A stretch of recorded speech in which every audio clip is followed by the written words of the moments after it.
there really is no separation between business and marriage and family issues. They all affect the other, but you can only get help on one side or the other, whether it's marriage counseling or business coaching or consulting, right? But never the two shall meet.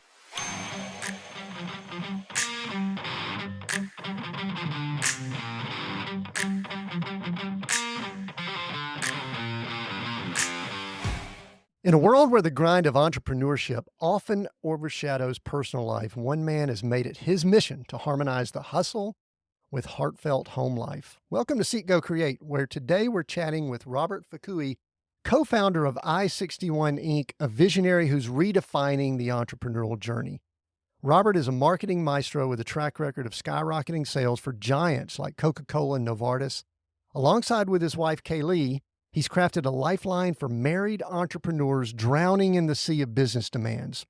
With their innovative program, Power Couples by Design, and their book, Tandem, I just finished reading that, they are lighting the path to a world where thriving marriages and prosperous businesses are not mutually exclusive, but mutually empowering. Listeners, buckle up as we explore the secrets to scaling your business without sacrificing your most valuable asset, your marriage. Let's get to the heart of what it means to lead with purpose, both in the boardroom and the living room. Robert, welcome to Seek Go Create. Hey, Tim. Hey, thanks. You know what? I'm going to have to use that intro as my bio. That was amazing. I Good. do that for sure. You can do that. Yeah, I was working on that some. That and the pronunciation of your last name. I've been working on that for some Yeah. time. Which one took longer? I think the pronunciation of the last name. But anyway, oh, hey, Robert, let's pretend we just bumped into each other. We've done some things. We've been guests on your podcast and you and I chatted about some things, but let's pretend we just bumped into each other. You just came from a conference this last weekend or you're on a plane or something. And I ask you what you do. What do you tell people when they ask what you do? Yeah, sometimes I wonder, but I'm basically a business consultant with an interesting twist. So helped married entrepreneurs create greater work-life balance. That's the crux of it. But within that is how do we help the entrepreneur win both in their business and in their marriage? Sometimes we operate in silos, and unfortunately, we feel like we have to lean toward one side or the other. And so we just help them do both better, basically. All right. So you and I have talked a while back, and you know that my wife and I, for 35 years-ish, have been essentially attempting to do this that you and Kaylee talk about, and y'all been doing this for some time. Why is the marriage relationship such a big deal, especially when we're talking about entrepreneurs and business owners? You just if even when you talk about in a business context, it's all about relationships. And if you don't have relationships, we really don't have a business. You have to develop a relationship with your customers, one that's long lasting and deep so that they come back, right? Again and again. And then your employees, you're not just these days with the younger generation, they want more of a relationship. Even customers want a relationship with the brand.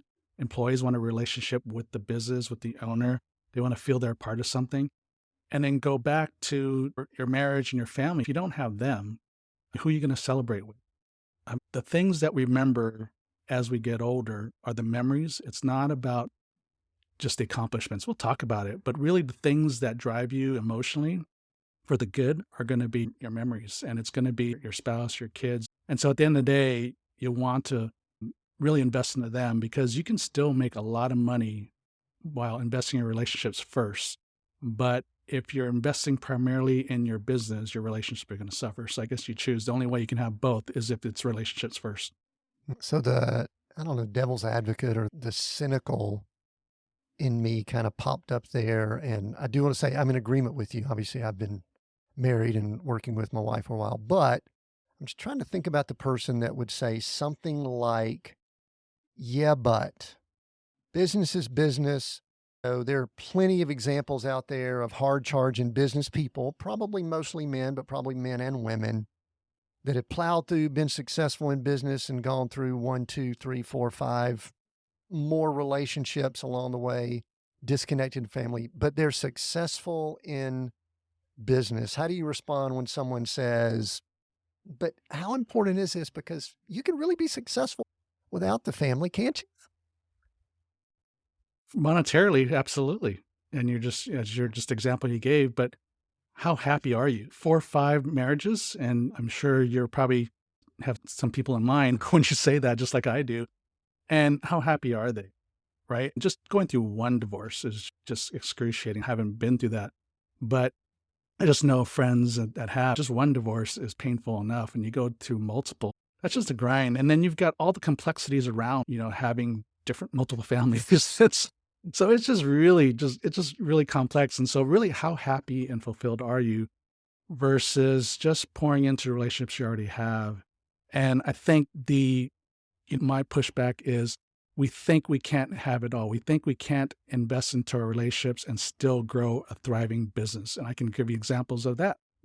There's that example. On the other side is where one marriage, one family, and they still have a thriving business and an enterprise. I mean, I just share with you, sure, as we got on the call, that we're just at the Family Business Magazine conference, and examples of 6 generations of families in the business. And some of them are doing better than others, but there's the ones that are just thriving, and they're family enterprises, which means they have multiple multi-million dollar business as well as all the assets, and they're thriving relationally. There was a guy on a panel last week, and their last name was, I won't say the last name, but it became a running joke in the conference for the whole week because they were such an example of 3 brothers being able to work well together, even when they were going through a buyout, that they were still thriving relationally before, during, and after, because they had invested into relationship up front, and it really came from their dad. But so there's examples of the side where we can invest in relationships first and still grow a thriving enterprise. I think it's good to hear stories like that because I think often, and this feeds the cynicism, we hear the stories of the ones that have the bodies littered, and very similar to what you said. I even tell my wife this from time to time, that I know how much, and it's in a positive way, how much work it is to be in one marriage relationship. And we've got 2 grown children, and this is in no way judging people that have had some multiple families and things like that. I'm not doing that at all, but Yeah.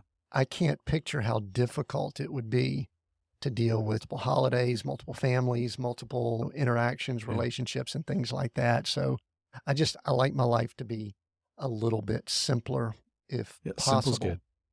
Even though we know life is complicated. In fact, I think I'd love to do Yeah. this now, Robert. I know that we talk about redefining success here. And I think what we try to do is we're trying to shift the mindset that some people might have that success is just making money and cars in the garage and big houses, but no, healthy, successful relationships and marriages. But I know that you've been through an interesting story, and I'd love for you to share a little bit of your background. We've got in the bio there, which was really cool. You said the marketing and the corporate work that you've had, and you've moved into being in business for yourself with Kaylee. But there's some things that you've had to redefine and some challenges, and also share some things about that, whatever you're willing to share here.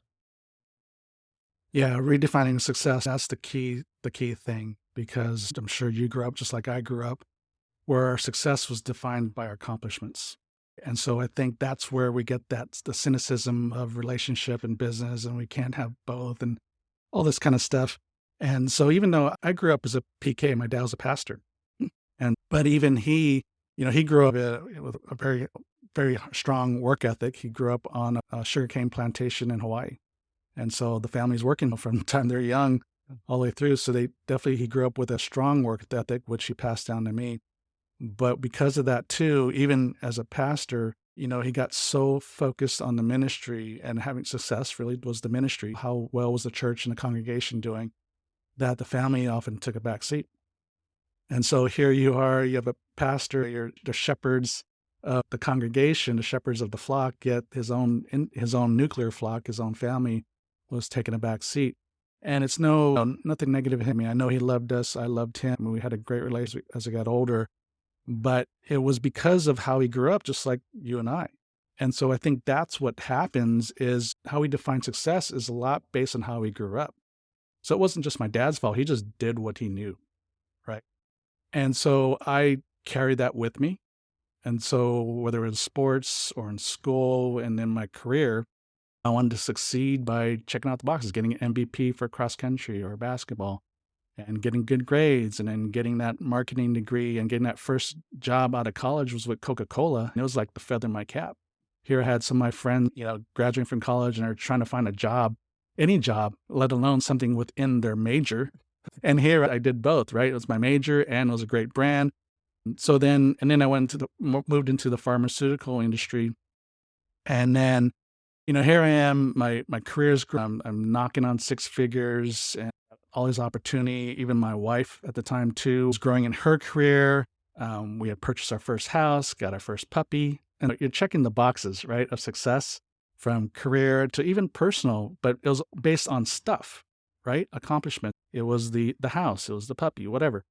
Um, and then 22 years ago, though, like everything shifted where it was a week before Christmas and I kissed her goodbye. We had tandem parking in our garage down in the condo. And so I had to let her out.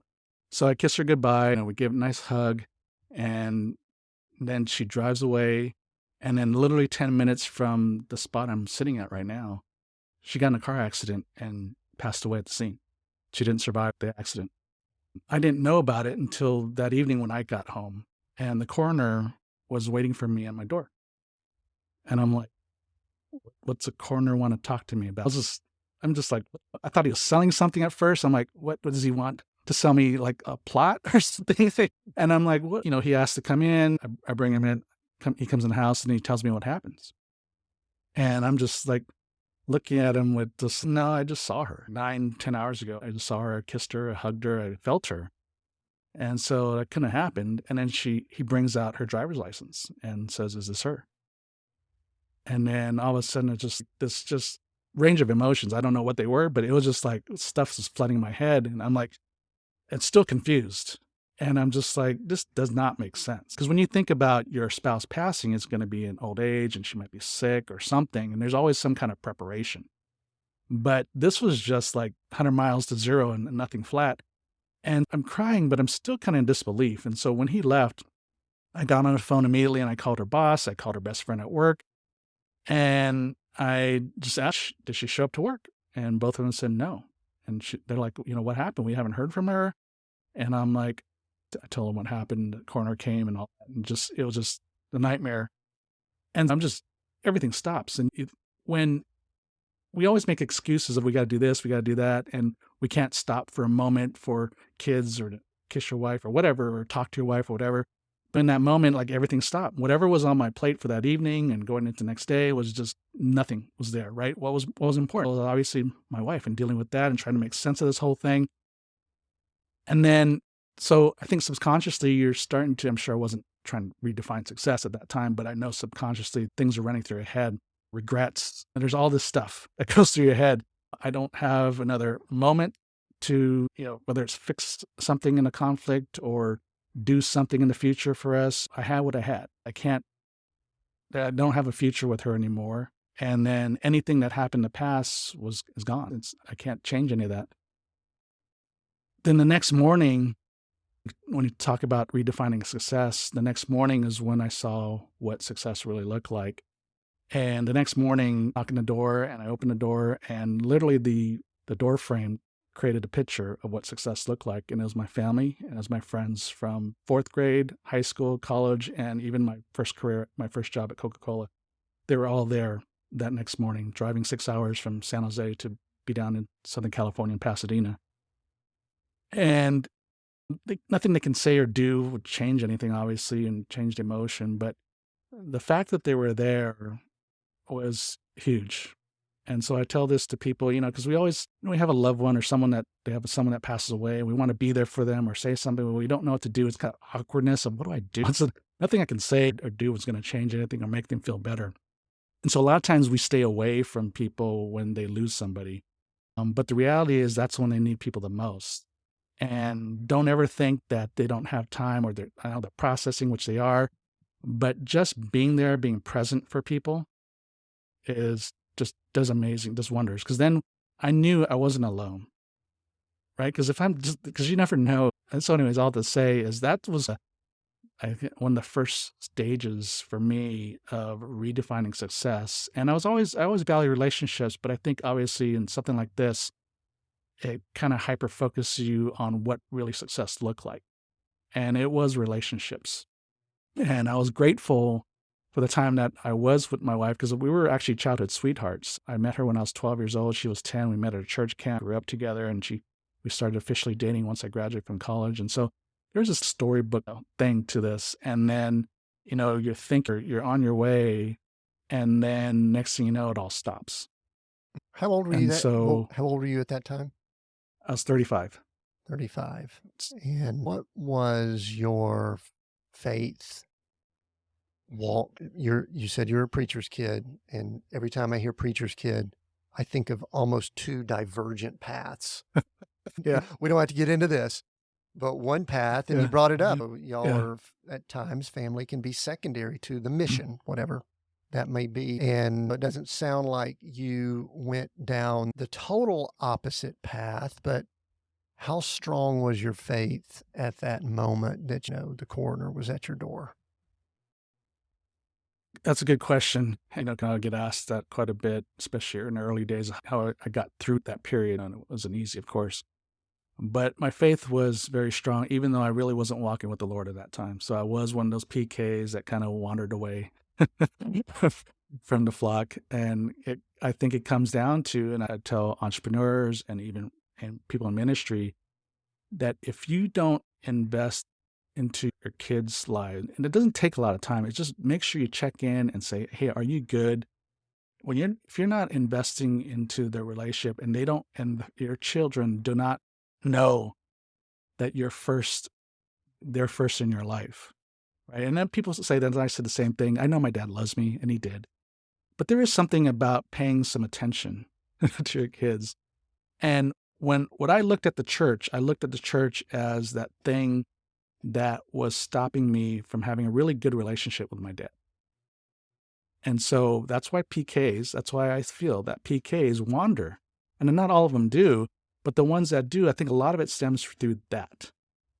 Is that it wasn't, I think I still had a health, even though I wasn't really walking with the Lord at the time, but I still had a healthy view of God. I knew that God existed. And I did not confuse God with what my dad was doing. Right? But a lot of PKs will say that they run away from the faith because their example of who God is was their parents, their dad. And so I've said, that's who God is, and I don't want part of that. And so luckily, I was blessed that I did not have that skewed a view of who God was. But I know I did drift from the faith because a lot of it was that. And if it wasn't for my own personal, I think, experience with God at a young age at 9 years old, where he literally had a Samuel experience where God literally woke me up with an audible voice in bed in the middle of the night. And he spoke to me. And if I didn't have that experience, I'm not sure how I would have drifted to the faith. I might have been one of those PKs that really went off the rails. But going back to, so all that to say is, even though I wasn't really walking the Lord, going to church regularly, I still had a grounding in my faith and who God was, had my experience. So I could not deny who God was. And so I remember sitting at my computer that week, starting to type out the eulogy for the service, the funeral. And I just stopped in the middle and I said, okay, I know they said all things work together for the good. And so I said, God, this better be good, because right now this just is terrible. And this is I've never experienced death on this level, never really experienced any kind of tragedy growing up. And so I'm like, yeah, this next phase better be really good, because right now this is terrible. And so I'm just going to have to put my faith that it's going to be good. And so that was that moment where I said, okay, I have to trust in God. Because a lot of people in those situations would be mad at God. A lot of people get upset when we say Yeah. they're questioning God. And Yeah. I've actually come to grips that I don't think it's bad to ask questions. A lot of people go, no, we should not ask questions. Yeah. Nah, I think that's okay. But Absolutely. I'm just curious, Robert, because I know from a cultural standpoint, you have Japanese heritage. Obviously, Hawaii is a little bit different culture than definitely where I grew up in the Bible Belt of the South. But were you equipped to grieve or to be a good griever or any of that? Or was it like cover all that up and don't do anything? Because as we get into conversations about the tandem, the book, and how to work with our spouses, a lot of these things are roots on how well we handle things in the future. I guess this is me. Were you a good griever or were you a bad griever? Because I'm not a really good griever, I don't think either. Yeah. Growing up, I wasn't a good griever. I mean, they don't teach those kind of things in seminary, apparently, conflict and all that. Grieving is hugely important. It's underrated. And it's not even just losing people. I think when you lose a job or you have some bad experience in life in general, there's a grieving process that you have to go through. And too many times, because we're growing up to achieve, we just skip over that and say, hey, that's the past and I got to move forward. But you do have to take a moment or moments to grieve. And it's okay to, even as you're moving forward, to still grieve. And I certainly did that. And so I don't think I would have been a good griever, but it was actually walking my wife through her grief. In 2 years, she lost her mom. It was a surprise. Her dad had late stage prostate cancer, so we thought he was going to go first. Next thing you know, her mom has congestive heart failure and dies. It was almost immediate within a matter of days. And then 2 years later, her dad ends up passing away from cancer.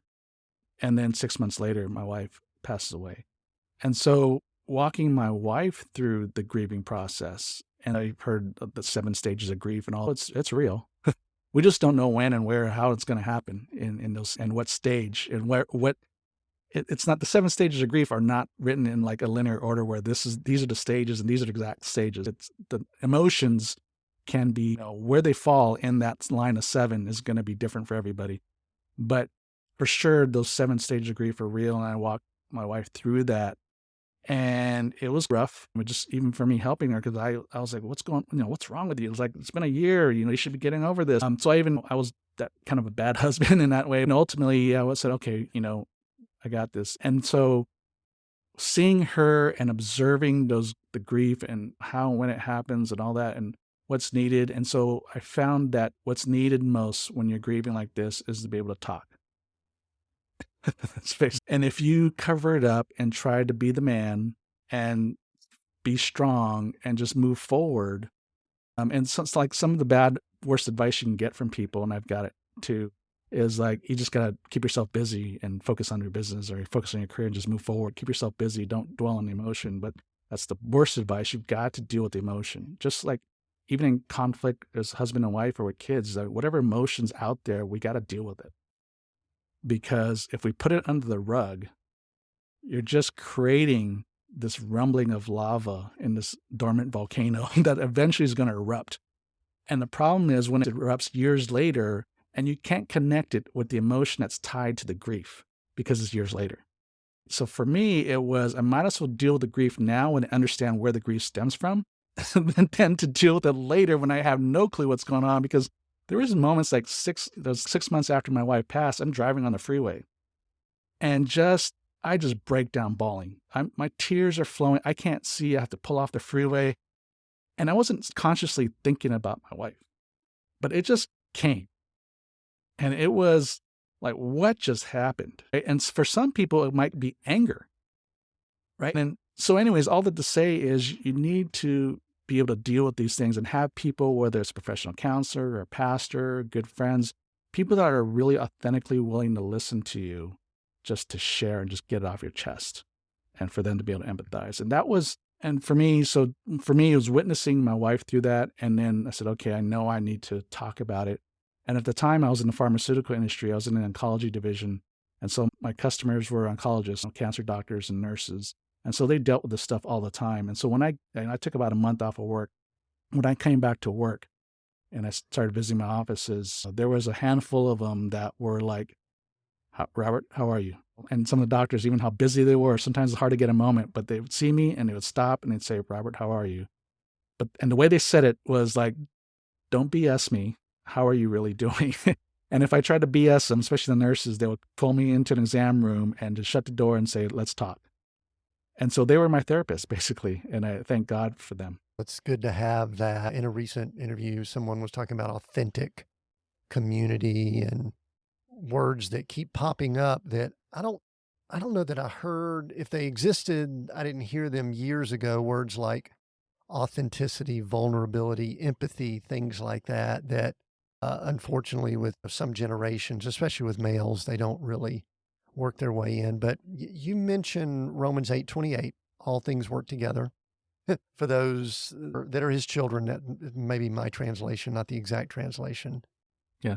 And you mentioned that you told God, what's next here? And you were 35 years old and you had lost your wife. So let's fast forward. What is all the things that work together for your good? Because I know some of the rest of the story. So let's move through some of the rest of the story here. Yeah.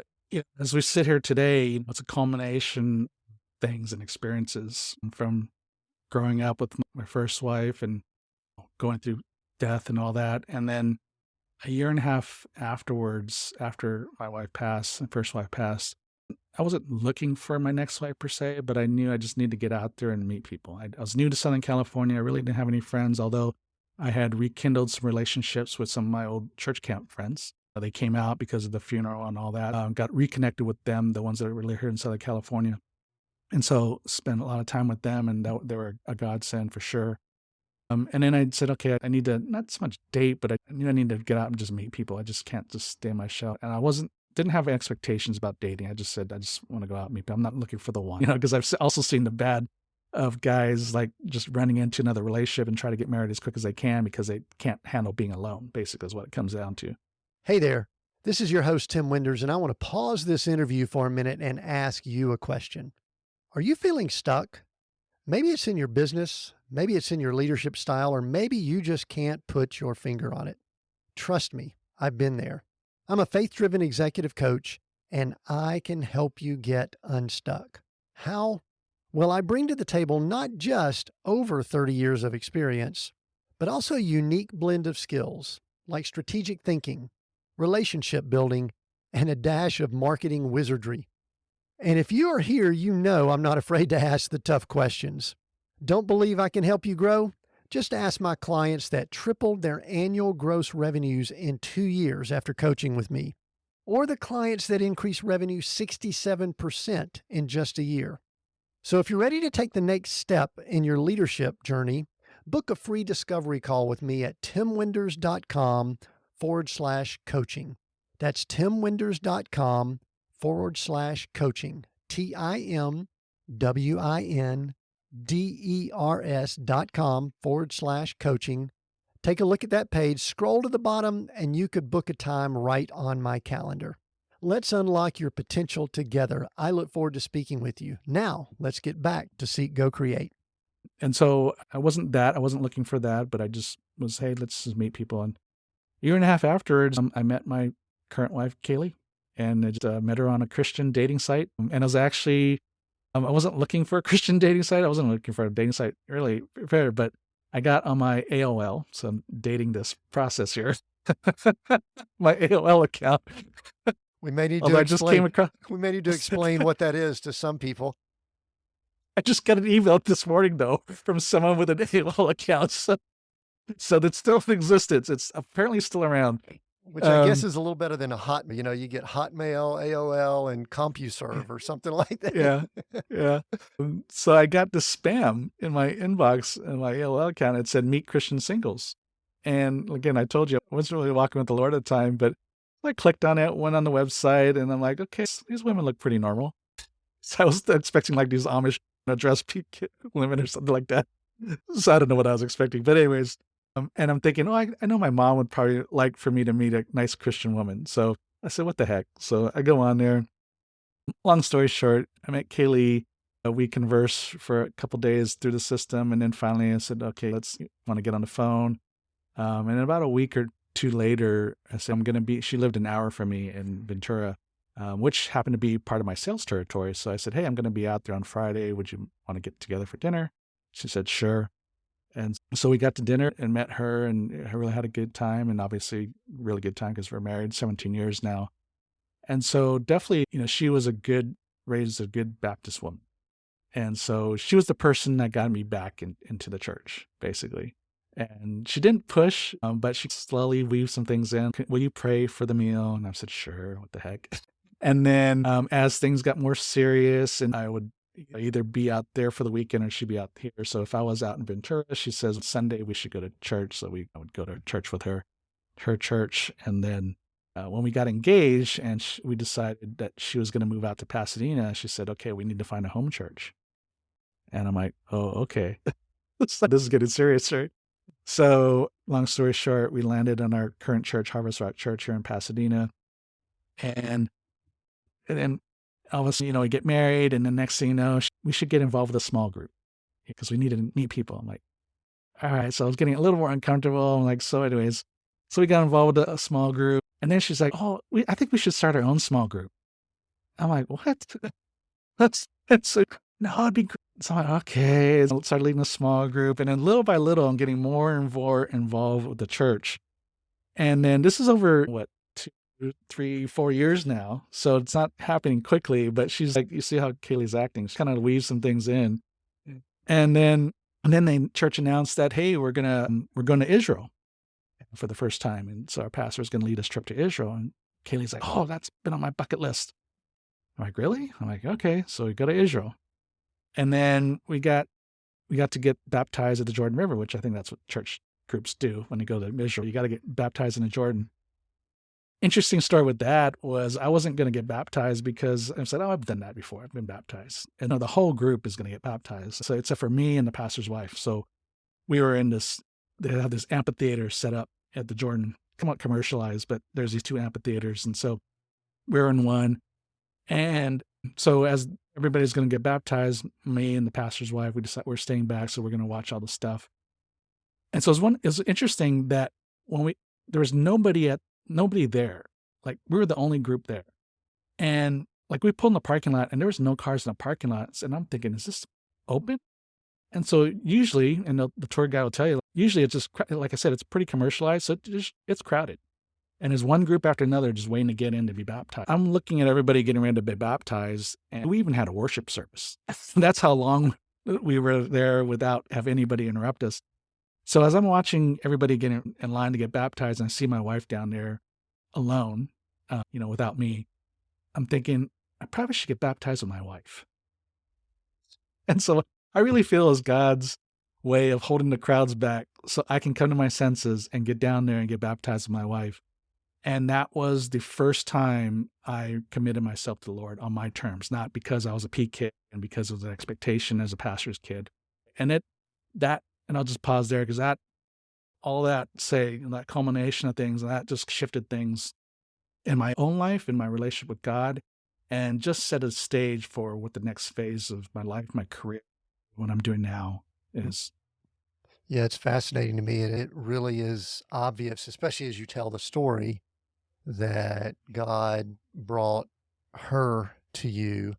And I did have this vision while you were telling the story of Robert almost with a hook in his mouth and just being pulled along, led, guided. I'm sure you weren't probably kicking and screaming, but I was just praying this morning. I was saying, Lord, lead me down the path that you would have me to go and steer me away from the path that you would have me to stay away from, or close doors and things like that. And to me, that is just so, listen, I don't think anybody would be excited about losing a spouse, but then we have to look at all things, in that scripture and not even the completion of the story, the rest of the story, because the story's still being written along the way. And I've met Kaylee once, and y'all are a beautiful couple with obviously a heart to do something that is very unique and I think challenging in the culture that we're in. And so I guess the question I have now is, how did y'all then get into this, what I call a mission? I think that's the way y'all term it too. This mission of not just business and not consulting and not just helping people with marketing and all these things. Because I know she has a background, her family was business people also. So she also feels the tension, being the mistress of a business owner or pastor's kid and stuff like that. But so how did y'all then move into what you're doing now? What was the thing that led you? It seems like there was just this path that was being laid out for you. Yeah, for sure. So I like to say, like a lot of people they want to know God's will in their life, of course. and they want to know the big picture. They want to know, what do you have for me? And for me, well, I always say, you better be careful what you wish for, because like sometimes if he reveals the whole thing, you can't handle it, or you're going to try to run away. And so for me, it's always about following breadcrumbs. Even just the story with Kaylee, it's like just following one step after another, and it's not looking too far ahead. I'm just like following the next step. And so that's what happened, even to where we are now. Was in our church, we got introduced to this concept. I don't know if Lauren Cunningham and Bill Bright years ago had the same dream or vision about the seven mountains of culture, and how we are influenced and discipled by these seven mountains of culture, which are like the business and arts and entertainment, even religion and government, education. There's all these seven spheres that together they really disciple and form our culture. And so it's all about, hey, wherever you're called, wherever God's called you in these spheres, you want to be an influence, a positive influence in that area. So we can turn the tide instead of arts and entertainment inundating us with some really bad stuff, right? How about if we influence that to have a positive message? It's not so much just about evangelizing people, but it's about just discipling people the right way when God calls. So I started thinking about, okay, what's my next step? Am I supposed to stay in this corporate environment, or is it supposed to be doing something different? So I started entertaining the idea of having a business, which I never entertained before because my dad just said, get a job, basically get a good job. And so I never had an entrepreneurial mindset. But Kaylee actually, when we were dating, said, oh, I can see you having a business. And so I think that planted a seed. And so I started thinking about that. And I was like, okay, what would it be? So I checked off, I had a list of all these different types of industries, and I checked off all of them and said, nope, nope. And so I said, well, my background's in marketing, so why don't I do some marketing consulting with different businesses, and maybe I'll find something that I like. It turns out I really like just consulting. I really enjoyed helping family business succeed, because you see the impact it has on their life, their family, and their employees in a different level than it is when I'm just working for a corporation and I'm just really trying to keep the shareholders happy, right? We're just trying to keep the shareholders happy. It's a totally different impact. And I see it on more of a personal level when I'm helping small family business. And so I said, okay, I'm going to go down this road. And then my pastor had this ministry school, and then they asked me to create kind of a kingdom business curriculum to launch with the school. And I'm thinking, okay, I never had a business, but I know how to train. I've done some sales training and all that. I understand that process. And so long story short, we got connected with an organization called Nehemiah Project that had a kingdom business curriculum all written. I took the course and they licensed it out. So I said, hey, why don't we just license this thing out instead of me trying to recreate something or create something that's already here. So started doing that for about 6 years, led that course. And so that started me down more of the trail of really helping small family business. And that was more from a kingdom perspective. And then 6 years ago, so I said, this is where it's at. And so 6 years ago or 7 years ago, I left my corporate job to consult full time with small family business. And then in the midst of that, as you really get to know the owners, the clients a little bit better, they start opening up about their personal life. And then one owner after another started talking about their marriage. And so I started seeing the trend and the connection that the stress of trying to grow this business was affecting their home life, and not in a good way. And they're so all in trying to do this business that their marriage, their family was suffering. And I'm like, hey, why are you doing that? Because I started going that same path myself when I was working full time and starting to launch my consulting career. I was working till 2 a.m. until I finally stopped and said, wait a minute, this is crazy, because by the time I hit the weekend, I'm dead. And I'm with my wife, I'm with Kaylee physically, but I'm not present. I'm exhausted. And so I'm sitting at my desk at like 1 a.m. one night, and I'm like, Lord, I don't think this is your best. I understand the sacrifices have to be made to transition, but even within the transition, I don't believe that sacrificing quality time with Kaylee is what I'm supposed to do. I don't think that's your best.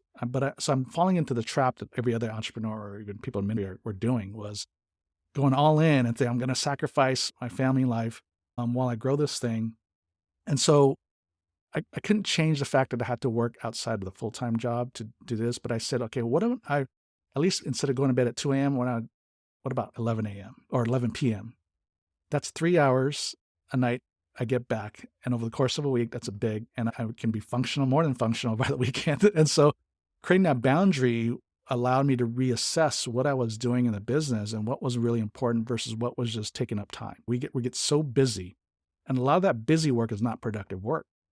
And so I really started looking at what is really productive versus not, and really started to carve this thing out. And so I was able to get to bed by 11, sometimes 10:30. And then I made sure that even after I went full time in the business, I didn't backfill it with, getting used to working till 10:30. I want to make sure I wasn't working till 10:30, even when I didn't have my full time job.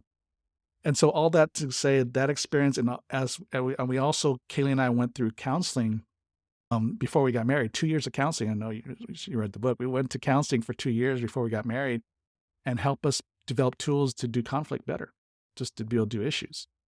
And so all that to say, all the culmination of stuff was like I started really helping my clients with conflict and saying, hey, how do we do this business better? How do we make sure that you can still focus on family and you can still grow this business? But let's focus on family first. So that's kind of a little bit of the story of how we got here, just the rabbit trails or the breadcrumbs of just one thing after another led me to say, hey, there's an issue here that nobody's really dealing with. And I think people are just accepting this status quo of focusing your time and energy on the business, and whatever's left over, the family gets. And then maybe when we get the business to a certain level, then we'll be able to live life, have better work-life balance and all that. And I'm here to say that it doesn't matter how big the revenue is, or the size of your bank account or your net worth.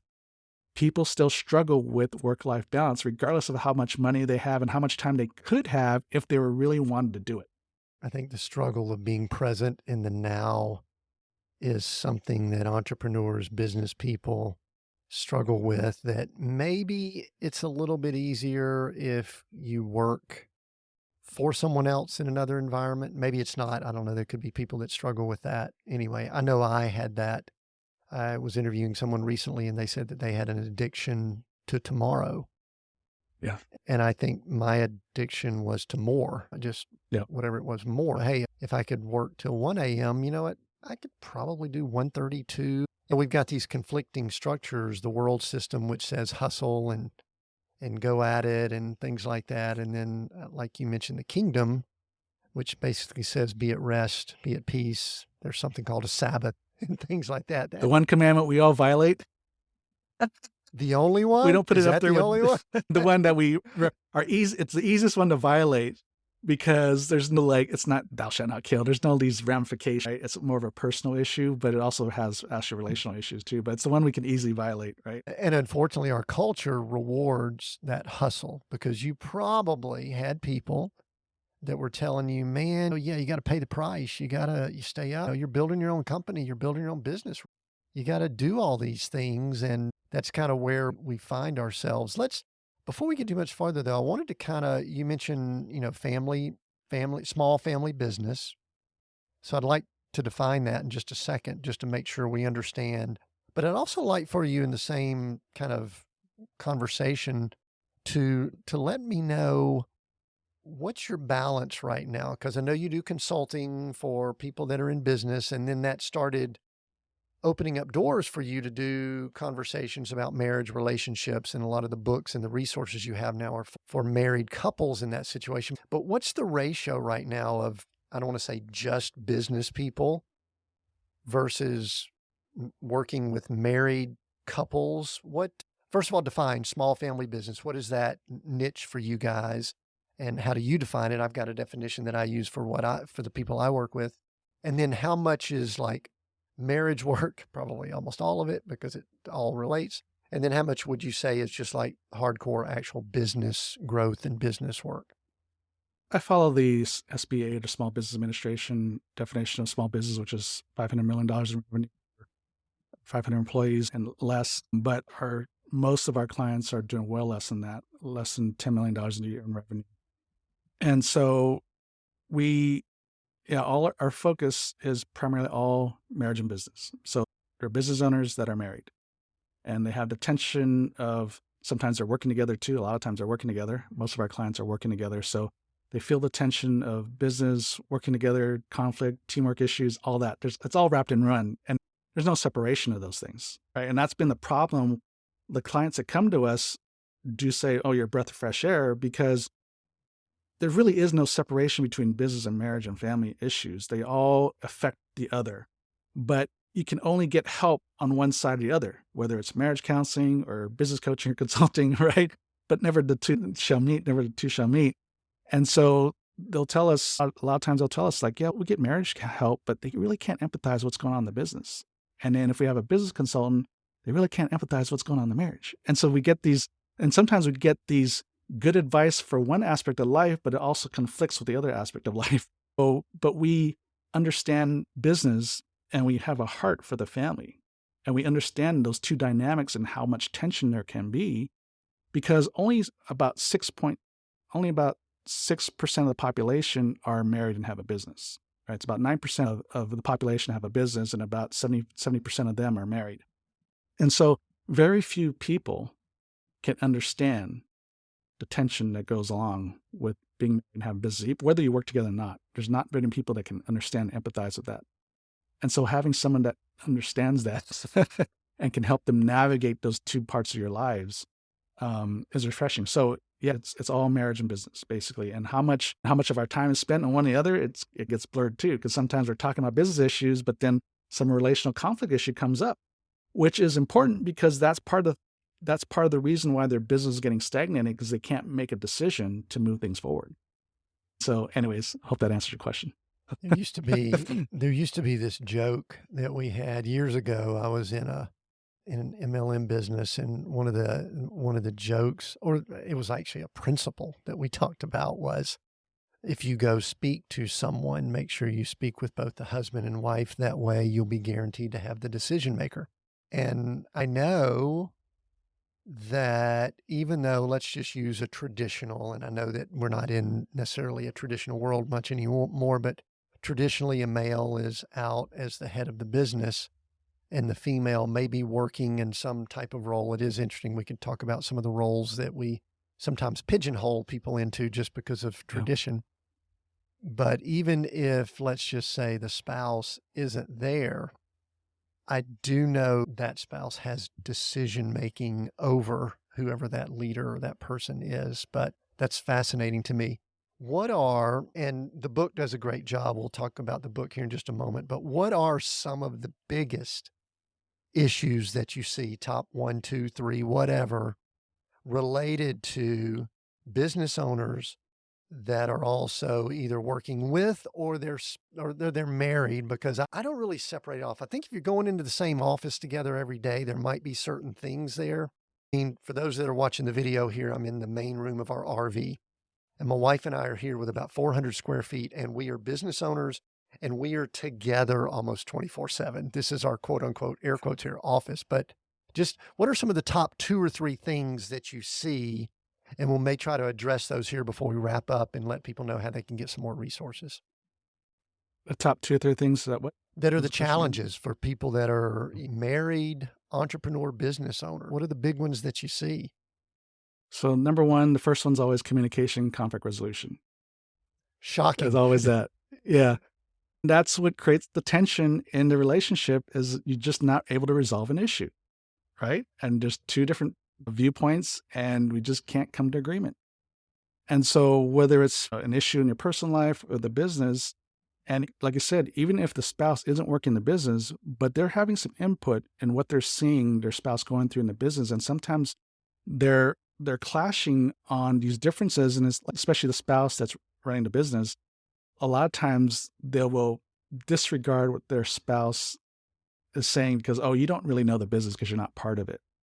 And so because of that, they disregard I'm just going to say wife because I'll just use my own example, what the wife has to say because, oh, you don't know. And so the problem is they know more than you think, and they don't have to know the intricacies of the business, but they have a knowing and a feeling and discernment, whatever you want to call it, about what you should be doing or not doing.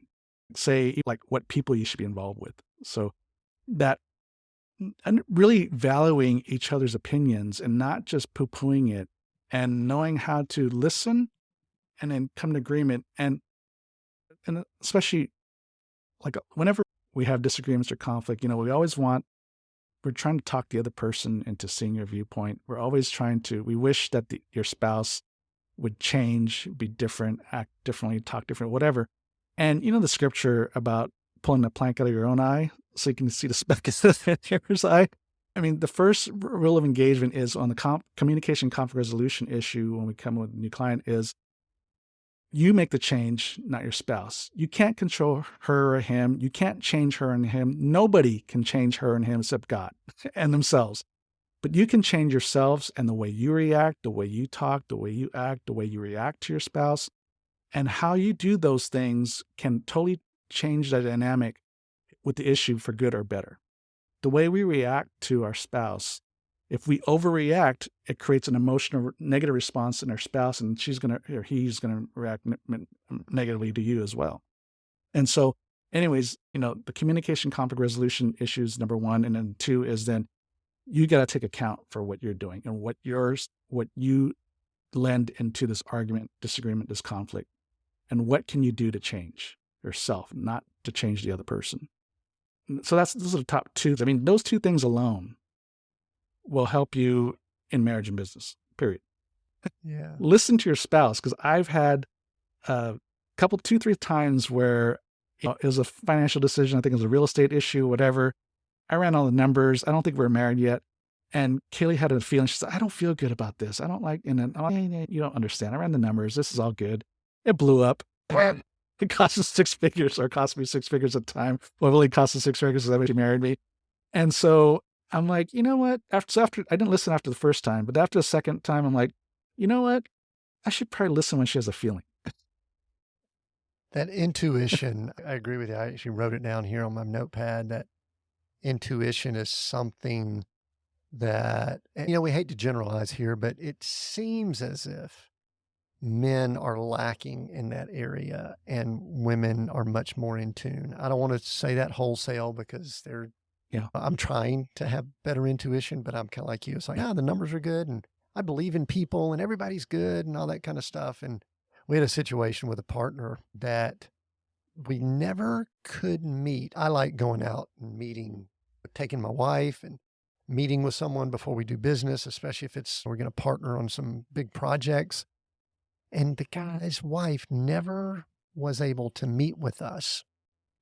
And it was bothering me, but we kept going ahead. And before we knew it, kind of working together and all in bed together in business and stuff like that. And it did not end well, Robert. And my wife kept saying, I don't know. I don't have a good feeling about it. We should be able to meet his wife along the way. And sure enough, today we're definitely not working together. Cost probably 7 figures if we really did the math. And also he's no longer with his wife and things like that. So it's intuition. Yes. Now, one of the things that I loved, I just finished reading Tandem, the book. And first of all, I had to grasp what the name meant. I'll let you explain the name in just a little while. Was that it really went back and forth between some theory and then some hardcore, like practical stuff.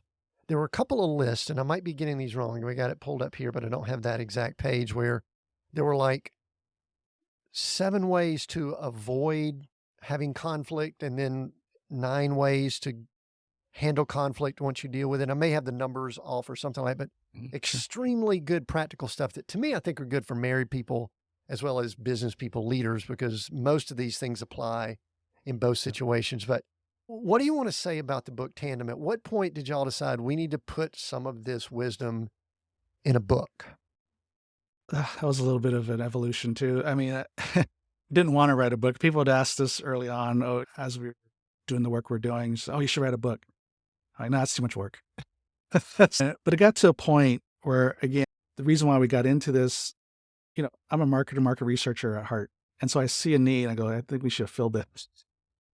Not thinking of the ramifications of this. I'm like writing up the stuff and I'm like, we're dealing with marriage issues. And I'm like, why am I doing this? Kaylee's the one that loves this marriage stuff. I'm the one that can put it to paper. Anyways, when we first started doing this, really focusing on married entrepreneurs, I was like, okay, we need to scale this because there's a lot of married entrepreneurs that need this help. Because I said, I didn't see any resources out there that specifically dealt with both issues. And so that's also why we started a podcast was, hey, this is one way to get the message out. Because we know we can only help so many clients at a time. I mean, as much as we want to grow our business, regardless, even if we have 100 consultants on our belt, we can still only help so many people. So as we're growing, in the meantime, what can we do? And one of them was the podcast. And the second one did kind of, we really should write the book. We're going to write a collaborative book with different experts to write in each chapter. And then we had a meeting with this couple that we've been Kaylee and I talked. We got to reach back out to them and thank them because they saw what we're doing. They wanted us to collaborate on a chapter in their book. And then they said, first they said, have you written a book yet? And we're like, no. They're like, no, your first book should be your book. We're like, really? And they just started talking. I'm like, oh, makes sense. I mean, we should set the tone. I mean, it's our message. I mean, anyway, so all that to say is, that couple, and they're in Arizona. I got to find their names now and reach out to them. But they're the ones that really got us thinking about, yeah, I guess we should write this book. Yeah, and so that's where it started. And really the heart behind it is just to get as many people as possible and many couples as possible. And there's a workbook that's built into that too. There's a QR code in the chapter. And so you can download a workbook. And so there's videos and stuff. And so we built it as a multi-purpose use. And we even thought, hey, you can use it because someone asked us on our book tour, hey, could we use this as a group study? And I'm like, yeah, it's built for that. Yeah, sure. Go ahead. I don't care. If you want us involved, fine, we're here. But if not, go for it. And we're not holding tight to this. It's not. And I tell Kaylee, I said, what we put in this book is nothing new. All this information's out there. We kind of packaged it, right? There's nothing new under the sun. It's just the way you package things. And so we just happen to package it in a way that we feel could really help the married entrepreneur just do life and business better.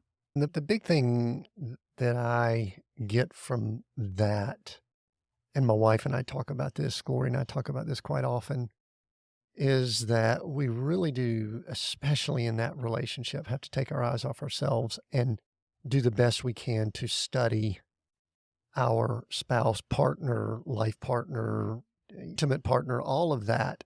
And there's a couple sections where I love that y'all go through: Strength Finders, DISC, 5 love languages. To me, I think 3 of the best assessments to learn about yourself and also learn about your partner, spouse. And I just think you guys did a great job with it. Tell me about the name Tandem. That's kind of unique. And then I got a couple questions as we wrap up here. I have to give credit to my mastermind group. And so it was about 2 to 3 months. We're about to finish the manuscript and I think we're at the editing phase. And I'm like, I need a title. We had a working title, but I knew that wasn't the one. It was my turn to be in the hot seat this next day. And I'm like, what do I want to present with them? And I'm like, most of them, they're all kind of marketers in their own right. And some of them are copywriters. The head of the group is this really master copywriter and did work for John Maxwell and some big names, right? And so title. I just said, I need a title. You know what we do. You understand a little bit about the book. I'm like, I need a title. And then someone threw out Tandem. And then everybody started throwing all these analogies and metaphors around tandem because obviously the book is for married entrepreneurs. So it's 2 people doing life and business together. So tandem. And then obviously the imagery with the tandem bike. And then one of the guys in the group said, oh yeah, my wife and I have a tandem bike. We only rode it once. So you can write a book. There's a story behind that. And I'm just laughing. I just started laughing. And I'm like, all right, guys, time out real quick. Yes, this is the title. Because when we go to the beach, a lot of times, inevitably there's a couple riding on a tandem bike going by. And Kaylee's like, oh, we should get on a tandem bike. And I'm like, no, that's not a good idea. She's like, why? She's like, because I don't know exactly where I would seat you, in the front or the back. Because you know how you like to get distracted. You don't want to pay attention to what's in front of you. You want to pay attention to everything else that's going on. And we're at the beach, which means you're going to be looking at everything but what's in front of you. So I can't put you in the front. If you go in the back, you're probably not going to be pedaling. And so anyways, I'm going to be doing it's going to be a lot of effort for me.